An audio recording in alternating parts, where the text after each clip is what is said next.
जाधव संकुलमध्ये रात्रीच्या 3 वाजता या ठिकाणी मनोरुग्ण असलेल्या एका युवकाने ही जाळपोळ केली। खरं तर घरच्यांनी त्याची काळजी घेतली पाहिजे, त्याला दवाखाना केला पाहिजे आणि परिसरातील नागरिकांनीसुद्धा अशा व्यक्तीपासून सावध राहिलं पाहिजे। उद्या एखादा मोठा घटना घडू शकते, या ठिकाणी एखाद्याचा जीव जाऊ शकतो, असे एक कृत्य झालेलं आहे। या ठिकाणी पोलिसांनी वचक बसवल्यापासून आपलं सातूर शहर शांत झालेलं आहे।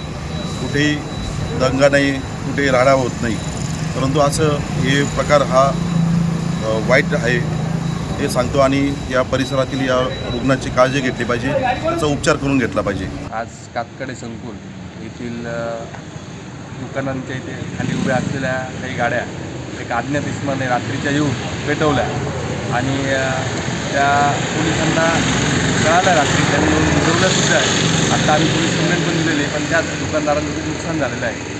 तर मी विनंती करतो पोलिसांना की जोही कोणी इसम असेल त्याच्यावर लवकरात लवकर तात्काळ कारवाई करावी, कारण जे व्यावसायिक आहे त्यांचे इथे आर्थिक नुकसान बऱ्याच प्रमाणात झालेलं आहे। तर आपण काळजी घ्यावी आणि लवकरात लवकर अशा गुन्हेगारावर गुन्हा नोंदवावा ही विनंती।